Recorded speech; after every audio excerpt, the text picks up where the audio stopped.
The Hammer by user Neck Domini. His breath came in ragged gasps. His lungs screamed in agony as they tried in vain to breathe deeply enough to satisfy his exhausted muscles. His hammer fell, stained red from the blood that dripped from his torn, nerveless fingers, and he, unobserved and unnoticed, collapsed. He slept for an eon and then more for an age. The gods doted on their favored children, teaching them what they must know, showing them what needed to be shown, and letting them explore their worlds in peace. These children grew compassionate and kind. They lived in harmony and contentment under the loving gaze of their creators. They made art and sang songs under the canopies of broad-leafed trees. They danced beneath the midnight aurora and loved along the golden coasts. Their fates were one of peaceful indulgence and mindless harmony. It was only when these children of the gods first reached to the heavens in search of new joys that the forgotten god awoke from his slumber. His wounds had healed, but the scars that marred his form wouldn't fade before the end of time. His limbs no longer cried out in agony, but they were still exhausted, and though every moment caused him some pain, it was worth it to see what he had created. He looked out upon the universe he had made. He looked down at the stars, some burning with a white-blue flame, and others contented themselves with a deep crimson, while some glowed with the faintest traces of light.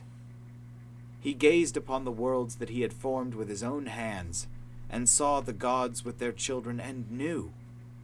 He knew that he had done his duty well, and done his craft justice. He left the others to their playthings. He would find his hammer, and rest until the end of time. It was an easy thing to find. A smith doesn't lose his hammer for long, even in a place as grand as the universe he had created. But when he saw where it had landed, when he saw what his final act had been, he couldn't help but feel a pang of shame, of guilt.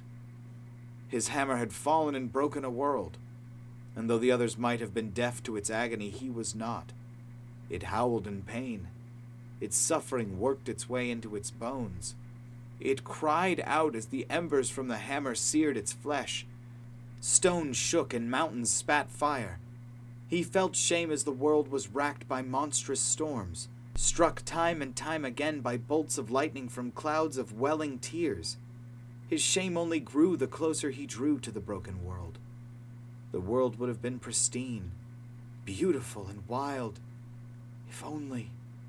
if only he had not let his hammer fall. He paused at the edge of the system, contemplating the outermost planet, which his hammer had knocked from its orbit. He thought of riding it, but that would be tantamount to denying his failings. No, it would remain forever in its elliptical orbit as a testament to his weakness.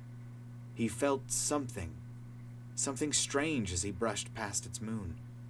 Something he had not expected to find at this desolate edge of creation. Something had happened to that poor broken world. Life had evolved independent of the interference of the gods. He stood for a moment in silence, and then wept. Life had grown fierce and strong under the glare of its yellow star. But it was not to be. Time and time again, life was purged from the face of this broken blue marble, destroyed by devouring flames and choking clouds. But despite the endless cycles of rebirth and death, life never conceded, never accepted its fate. Time and time again, new life climbed from the oceans, determined to survive under the glare of an indifferent yellow star. This world was a mistake. His mistake. He must be the one to put it to rights. He would repair the world. He would heal its wounds, and he would grant it peace so that life might blossom under the watchful gaze of a forgotten yellow star. As he drew past what might have once been a planet, shattered as his hammer fell, he heard a sound he had not expected. He felt an itch in his hand he had not felt in an eon and an age. He looked upon the world and could not understand. Life, so strong and so fierce, had climbed out of the oceans yet again. It had survived the atmosphere turning to poison. It had survived asteroid bombardment. It had survived radiation that would have scoured any other world. Life had survived ages of ice and volcanic eruptions. Life had grown. They spoke not in the rising harmonies and falling melodies of those chosen by a god. Theirs was a slow and steady rhythm. A slow and steady rhythm rising from 1,000 small fires. Around each of these small fires stood a man with a hammer in his hand. Each one of them raised it high and let it fall, giving a steady pulse to the tortured world. For the first time in his existence, one as old as time, he found himself lacking. The smell of sweat and burning hair, iron shavings and melting copper, the heat of a blacksmith's forge warded off by leather aprons. That was not new to him. But each smith worked a lump of iron, each potter a lump of clay, each bowyer a length of wood, and he knew not what they sought to create. They didn't create in agreement with some divine plan. Nor did they work according to scripture and tradition. No, they built tools to shape their world to their whim. It was an abomination. The right to forge worlds and stars was his alone. The right to guide thinking life belonged to the younger gods. The right to dictate its end belonged to the watchmaker, and the right to call an end to the cycle belonged to the weavress. What were they but primitive creatures evolved on a forgotten world?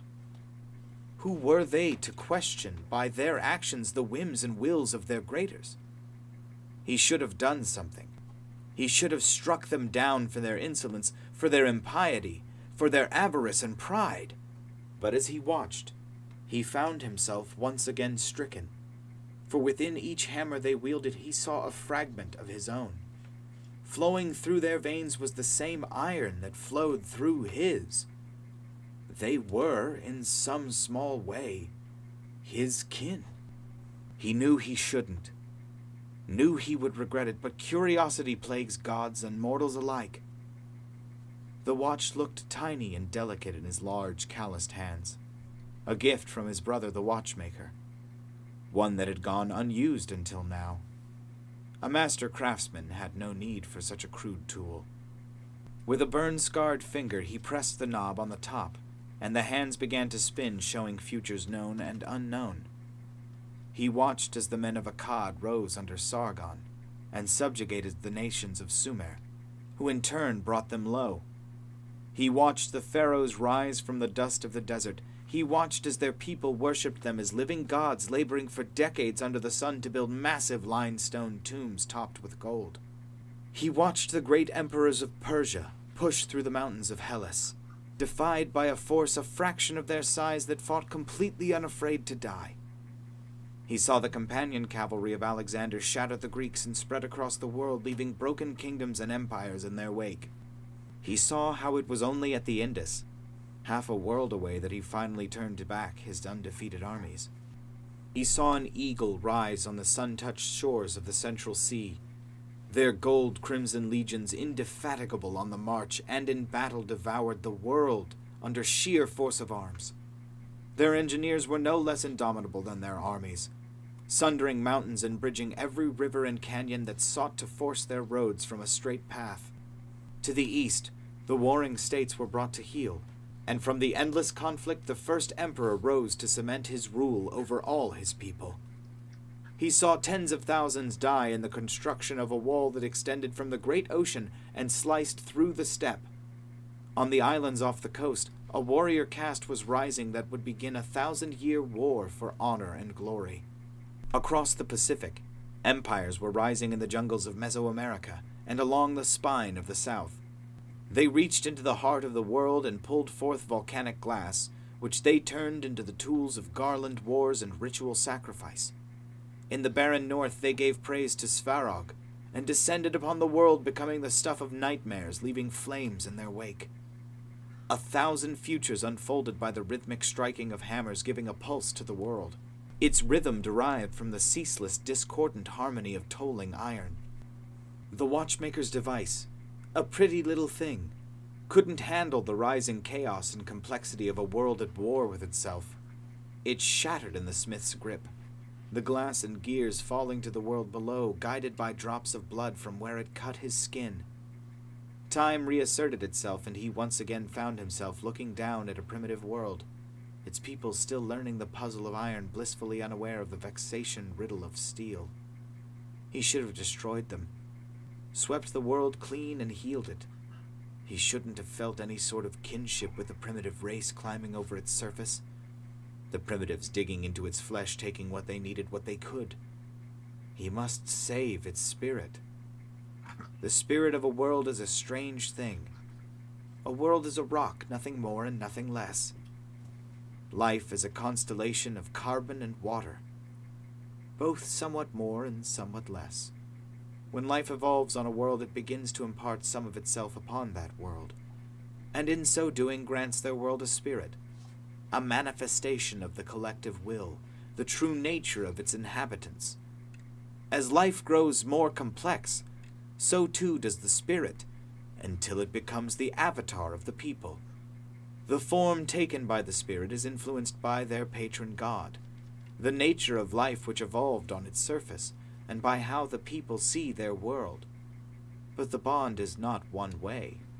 The nature of the world shapes and guides the people evolving on its surface, thus the spirit of a world and its people exists in a sort of symbiosis, growing in harmony both together and apart. They were nothing special, he thought, as he reached into the heart of their young yellow star and pulled from its core the stuff which would form a new hammer. They were nothing special, he thought, as he sat on the world's rocky moon and prepared his tools. They were nothing special, he thought, as he set to work healing her wounds. Most were obvious things, jagged, ragged wounds that leached her soul into the void. These were inflicted by meteors, by the star, by time. It was a travesty, and his pride was glad none of the others had noticed. Others were small weeping wounds, inflicted by the creatures crawling over her surface, their ravenous hunger and desperate need causing 1,000 little wounds that bled their spirit into the void. They poisoned both the world and all those that lived upon it. They were a mistake, the result of a cosmic injustice. They had no right to reforge their world, no right to delve into secrets without the blessings of the gods. A savage people. Their lives were defined by their insatiable hunger, by fear, by anger, by casual cruelty. They were primitive and base. They were nothing special. Cauterizing the wounds was painful, and the effects were felt by the world itself and by those who lurked below. The world screamed in agony as ancient festering wounds were drained and burned. 1,000 needles pricked her skin as the starsmith stitched shut the countless small wounds. But the true extent of the damage was only revealed when he sought to repair the fabric of its spirit. This world had no patron, and its people had no guardian.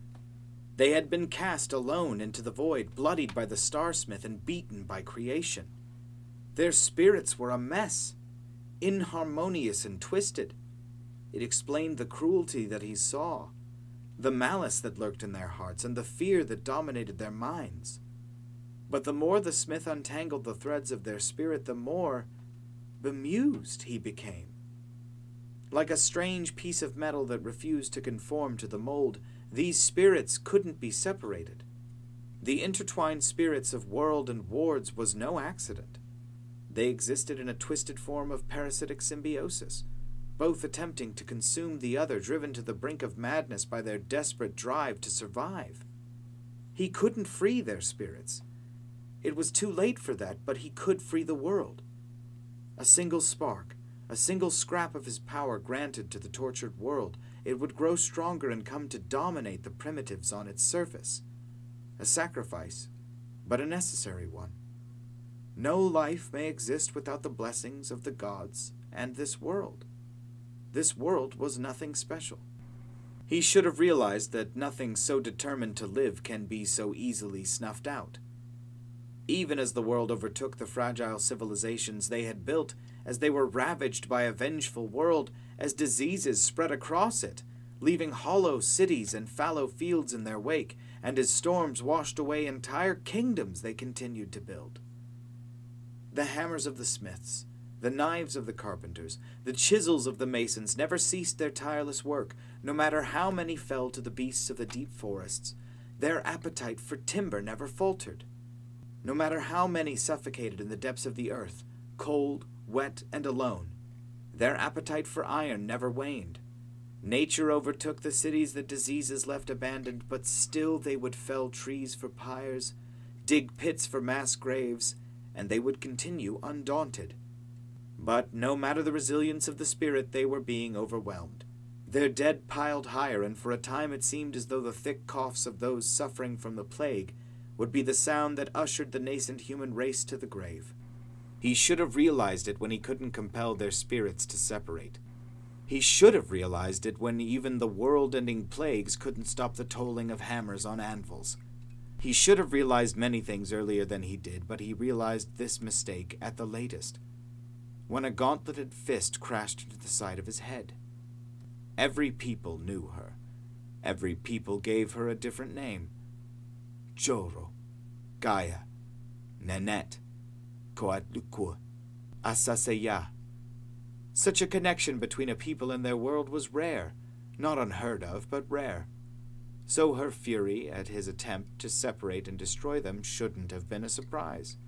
What was surprising was the force of the blow, which was strong enough to send the gods sprawling among the stars. Looking up at the spirit of the earth, he knew his foolishness. He knew how gravely he had erred. She would have been regal had she not been what she was. It was hard to tell which of her scars were from her children and which inflicted by fate, for she bore them all with a warlord's pride. Her skin was pitted by thousands of meteor impacts. A wicked scar ran from above her eye over it. She was lucky to not be blind, and curled below her jaw. Her nose looked like it had been broken at least twice, and she was missing the tip. Another deep scar behind her ear, and ran across her throat before disappearing down her gorget. Possibly inflicted in her youth, or left behind by her children and their ravenous appetites. The rest of her body was encased in burnished steel armor, painstakingly etched with 10,000 prayers and incantations in 1,000 languages, some long since dead. Prayers for kindness, prayers for mercy. It stood in stark contrast with the scars they had inflicted, their anger towards and love for the world that nourished them on full display. On her hip was a long blade, honed to a razor's edge, designed to cleave through flesh and bone with ruthless efficiency. Along its length a list of names, hundreds, thousands, millions of names, each belonging to a soldier who had fallen and been forgotten by his peers. In one hand she held a spear.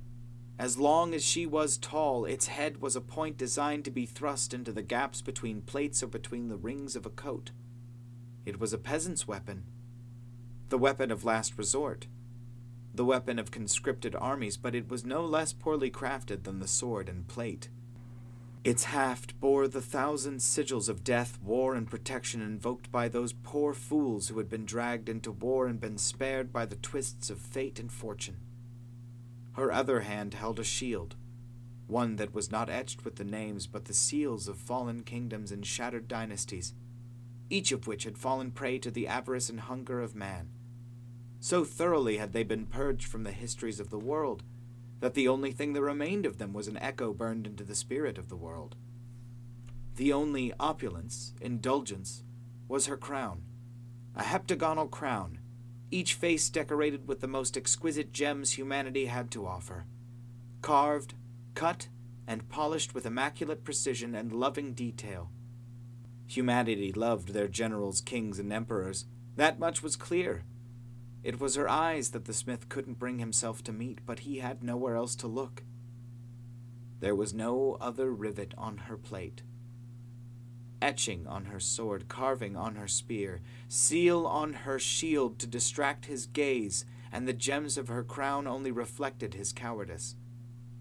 And so he looked. He looked into the eyes of the spirit of the world of man. Within he saw a hurricane in a jar, the barely contained rage and fury of both the world who had been abandoned by the gods and by the people she had failed to protect.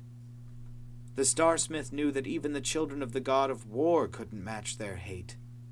He looked within her eyes and saw millions of years of suffering and felt the anguish of humanity as they poured their lifeblood into the soil.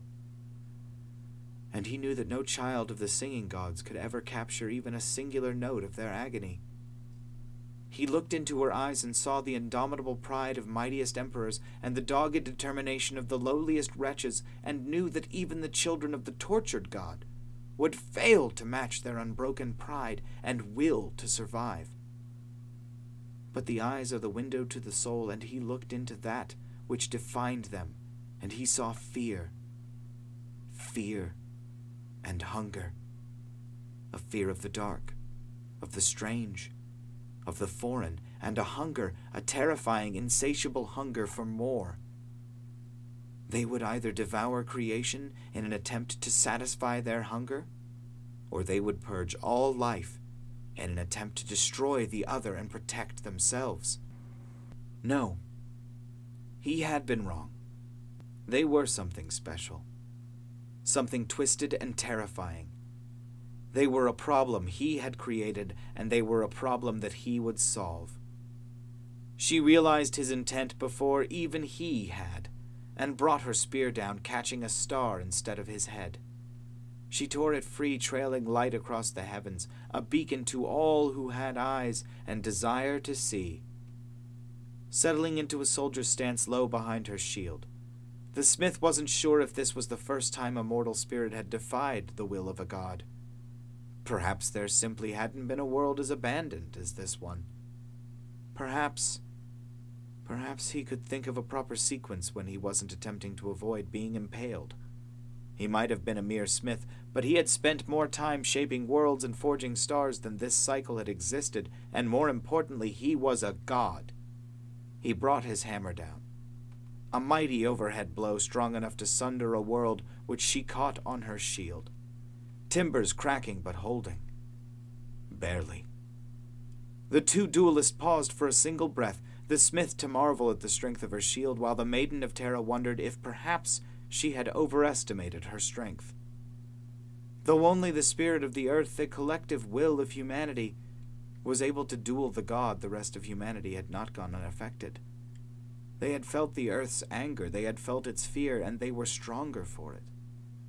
The plagues that had threatened to overwhelm their civilizations were suddenly weakened, or perhaps they found, deep within themselves, some final, untapped reservoir of resolve. But slowly they stopped having to dig mass graves, and slowly the cries that the end was near quieted, and slowly, maybe, life would return to normal. It might have been connected or simply a turn of good fortune, but the animals of the forest, previously so brave in stalking the lone laborers of man, lost their courage and fled. It was a strange turn of fate, but not one that humanity would begrudge. In the heavens, however, a battle raged. The smith swung his hammer at the spirit, driving for her ribs, but catching her shield instead. Beneath her armor she felt the muscles in her shoulder pull and tear. Her cry of pain echoed through the empty void. Pain or no, she was a professional and wouldn't let an opening be wasted. She thrust her spear forward, and though the smith wore a thick leather apron, it wasn't nearly enough to blunt a spear that had been at the front of 10,000 doomed charges. Through leather and into the flank of the god, tearing through flesh into bone, divine blood wetting the haft. She went for a second thrust, but the smith got a meaty hand around it and crushed, reducing the proud spear to a long, splintered stick. Howling with pain, the god swung his blacksmith's hammer as though it were a child's toy. The savage blow crushed the plate, driving jagged metal into the flesh beneath, carving deep wounds and cracking bones. The god was relentless, and a flurry of blows rained down upon the spirit. She managed to redirect one, causing the hammer to go glancing off her forearm, bruising it to the bone.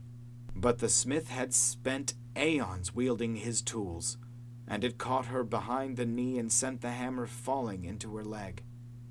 It might have broken. It might have cracked. She wouldn't know until later. If there was a later. A desperate thrust with her broken weapon caught the smith in the face, which gave her time to get too close. to the smith for him to swing properly, and let her turn her broken shield into a weapon. The splintered wood, the dented frame, it wasn't much, but bashing anything into someone's face will give them pause, especially if that thing is a large piece of wood and metal. The first blow caught the smith below the eye socket, drawing blood. The second caught him in the teeth, knocking a few loose. The third never landed. A short thrust by the smith into her bad knee caused her to fall again, and the god tore the shield from her grasp, his eyes holding a respect and remorse she had not expected to find. He stepped forward, hammer raised high. She struck like a viper, the morning blade sweeping up from its scabbard, cutting through the hardened leather as though it were simple silk. She felt it, the moment when a blade kisses naked skin and flows along its length, the moment it catches before biting deep into flesh through muscle and tendon, breaking the fragile bones of the smith's wrist. Her blood ran hot in ecstasy. It was a feeling she had felt millions of times before, but only in her wards. She understood why they lusted for this moment, a moment of glorious victory. It warmed her even as the smith brought his boot into her jaw, gales of laughter coming despite the broken teeth that fell from her bleeding mouth. She stood on shaking legs, bracing herself on a blade that wept for the fallen. Meanwhile, the smith cradled his broken, bleeding arm against his chest and reached out with his left hand, gripping his hammer and swinging it, the change in hands only a minor inconvenience to the god. The spirit of humanity, the maiden of Terra, stood to her full height, ignoring the shooting lances of pain that shot from her ankle, and held her blade firmly in her broken hand despite the tremors that ran through her failing muscles. She was conscious of the crown she wore. Every emperor, every king, every general, every world-weary man, and every overworked woman, and every dirt-crusted child who had ever looked to the heavens and demanded more, they had vested their power in her for this moment. Even now they poured their blood, sweat, toil, and tears into their labors that they might both grow stronger. It would be enough. It had to be. The starsmith moved silently. Though his body cried out in pain and his heart howled in agony, he knew what must be done. He must strike down the spirit of the broken world, avatar of a forgotten people, champion of the closest thing he had to kin in this vast universe. Her sword, her spear, her shield, her crown, all of it. It had all been crafted by the will of a people who had never known the kindness or guidance of a god, a people who were only ever guided by the passions of their own hearts. How similar these mortals! How like the gods! Truly they were the quintessence of dust, but like dust from which stars were forged, they too would be scattered. The maiden of Terra looked behind her at the pale blue dot that was her body. She looked back to the men and women who labored upon it, her heart and soul. She reached out over the vastness of space and, for the first time, reached out to them and felt it, the will of humanity. She felt all other desires slip away and fade into insignificance in front of the only thing that mattered, the sunrise. She would live to see the sunrise and humanity with her. Time would go on, and they would not be left behind. Perhaps it was fortune, or perhaps the weavers had played them all for fools, but the starsmith, oldest among the gods, paused. The maiden of Terra burned as Sol Invictus rose behind her. The essence she had bled from her wounds igniting the void around her, and for a moment the smith wondered if he should have left this to the gods of war and wrath. He quickly realized it was not for nothing that her spirit had leached into the stars. Wounds more deadly than she had noticed healed, bones mended, and damaged plate repaired. Born out of manic energy and the courage of a berserker frenzy, she reached into the star that had been the only warmth she had ever known, and pulled forth a weapon that would either save or condemn humanity. A warhammer. As long as she was tall, as heavy as she was strong, its head was flat, an homage to what it had been, and its back ended in a wicked spike. One strong enough to puncture even the thickest armor, long enough to drive deep into vital organs, and cruel enough to cause grievous injury should it fail to kill. She laughed twice. How fitting that the hammer which made them be the thing to defend them. He stopped again, his lumbering gait and injuries. He had wanted to keep those as a token of appreciation, but if they intended to resist beyond what was polite, he saw no reason to limit himself. He had learned long ago that engaging in frivolous displays of power and might were pointless wastes of time, better suited for his more pompous and self-important cousins. But he was a god, and it was time humanity remembered its place. She needed to bond with the star to drain its power, while he had forged them all. He plunged an arm into the first and turned its searing core into the head of a sledge, forcing the star to go nova around his muscled, newly scarred arm.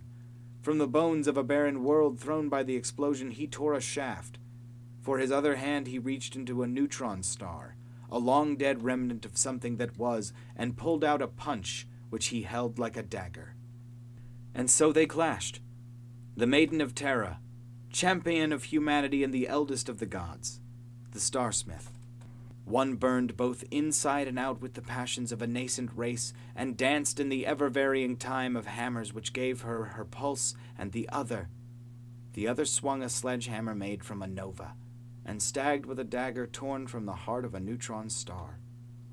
Dozens of stars were devoured as they raged across the heavens. Hundreds of worlds were sundered when used as shields.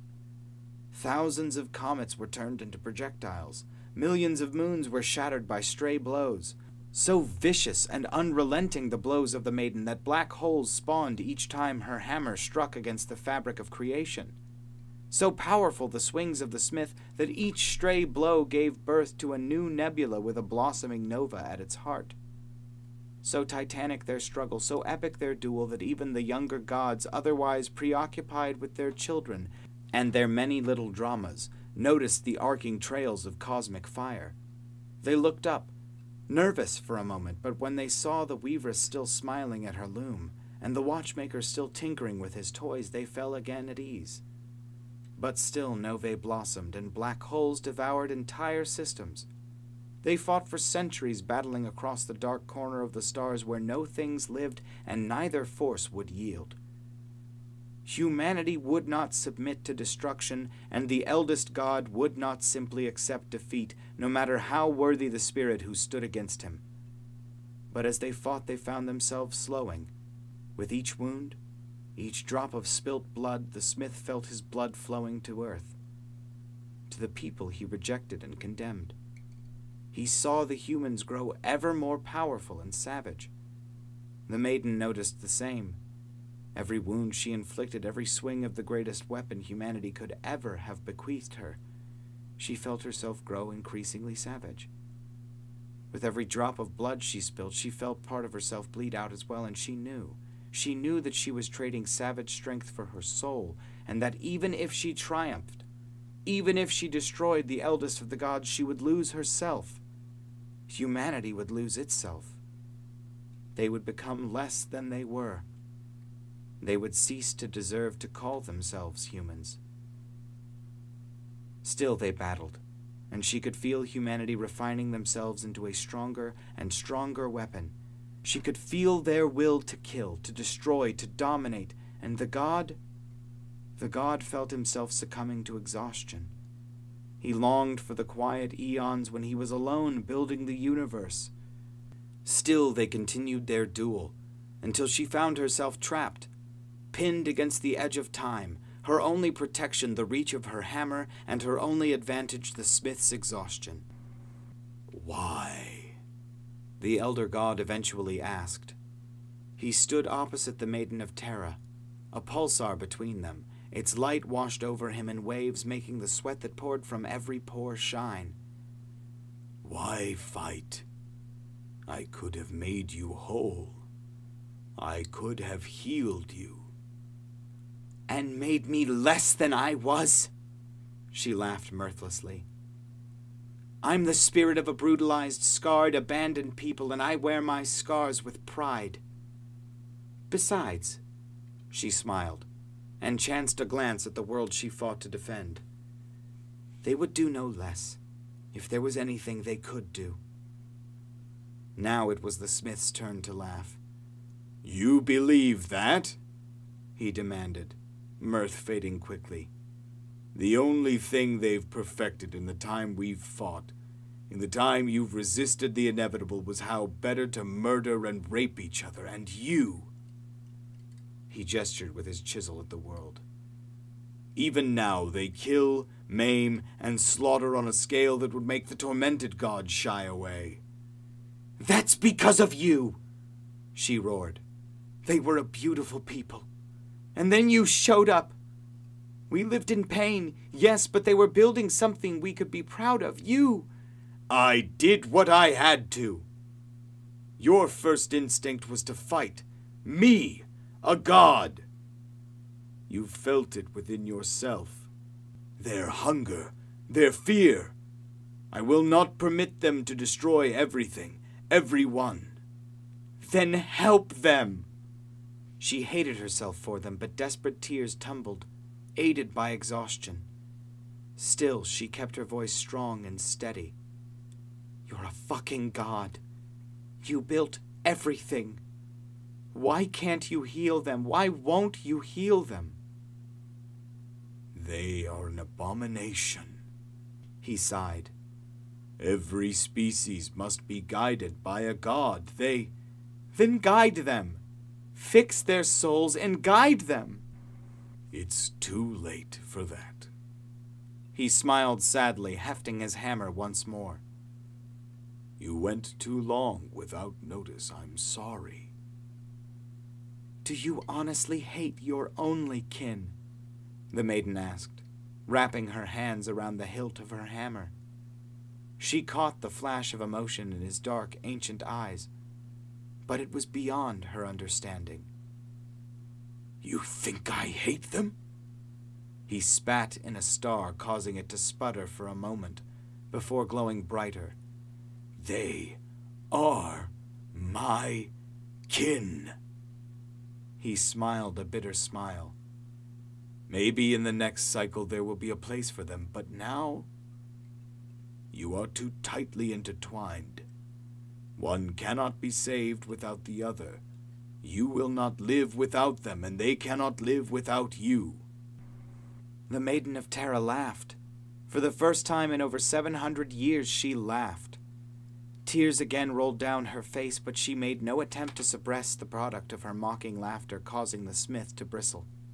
"Of course we're intertwined. What did you expect? I didn't spend time representing my people to the gods. I never spent in the heavens ferrying messages or divine edicts. I shielded humanity as best I could, and they granted me their strength. We've only ever had each other's strength. We're not intertwined. We are one." She laughed again, letting her hammer fall from her grip. To die now, with the image of the elder god standing slack-jawed and stunned by his own stupidity in her mind, was something she thought humanity would accept. Oh.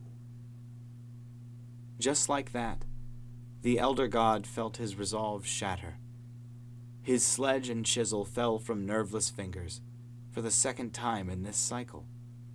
The spirit of a world is normally separate from that of its people, but the circumstances surrounding humanity and its spirit weren't normal. His oversight nearly cost him his only kin. His weakness, his pride, his rush to hide his shame had nearly cost him the only people he had ever created. Part of him wanted to destroy the maiden and shatter Earth, pretend as though this had never happened. But as he looked down at his arms, he knew that no matter what he did now, he would carry the scars of this battle, both the physical and psychological, for far longer than this cycle. The weaveress sat silently before her loom, thread hanging limply in her normally busy fingers. Her brother, the watchmaker, absently held a timepiece in one hand and the tiny screwdriver in the other, staring off into the blossoming nebula, deep in the void. The younger gods finally noticed, and they knew fear. Fear of what could surprise the watchmaker. Fear of what could still the weavress's busy hand. The smith breathed heavily, but he knew there was only one path open to him. He also knew that, no matter how much he might wish it otherwise, this sudden branch in it was all his doing. Very well. His shoulders sagged as exhaustion finally caught him. I will attempt to guide you and humanity as one. But should you be incorrigible, unsalvageable, you will submit and be destroyed. So long as you remember they are craftsmen. They have never asked to be given answers, never known any kindness from the gods, and have only forged their own path. So long as you guide them with visions and inspirations, they will thank you. So long as you understand this and them. She trailed off. I'll remember. You're a testament to their mastery, more than you know. The smith nodded curtly. And so, the Maiden of Terra, the crowned champion of humanity, did something she never thought she would. She bowed. It wasn't a true bow, wasn't a deep bow, but it was a bow, all the same. The younger gods were in an uproar at the stillness of both the watchmaker and the weaveress. Arguments, accusations, and no few threats, but they were quickly silenced by the spirits of their children. They watched as the watchmaker smiled and carefully put down his watch and tools and picked up, from beneath his desk, a pendulum clock, whose face was painted with symbols they had never seen. He pulled back the pendulum and let it swing free. With each pass it clicked softly, counting time at a pace they had never known before. He nodded approvingly, leaving it on his desk before returning to his latest project. The weavress's reaction was equally strange. The shears with which the fates of galaxies had been shorn appeared in her hand, and she cut a section of her tapestry and tore out the threads. From beside her loom she picked up a strange thread made of a strange material and set back to work. A mystified smile played along her lips. Though the younger gods were mollified, they were still on edge. Something strange was happening, and the memory of fear would not fade quickly. The Maiden of Terra and the smith turned as one to face Earth in time for the maiden to fall to her knees in pain. It was unlike anything she had ever felt. The purges, the genocides, the firebombings, all of it paled in comparison to this. It felt as though she was being beaten by a barrage of meteors, the sort of savage beating that hadn't happened in billions of years. The smith saw them as the maiden dragged herself to her feet, twin clouds of atomic fire rising off the east. It was a long path, but he wouldn't forgive himself if he strayed again, and his siblings wouldn't forgive him if he made them waste another clock or another spindle of thread. The smith sat upon the moon and once again laid out his tools. Below, the humans were rebuilding after a vicious, brutal, horrific war, for once their hunger and fear were overwhelmed by exhaustion and their bloodlust quenched by the tears of millions of widows and orphan children. You'll help. You'll help as well. He jabbed a finger at the maiden, who nodded. Stop them from killing themselves while I sort this mess out, he said, holding the threads of the world in his surprisingly nimble fingers. Well, that one was fucking interesting.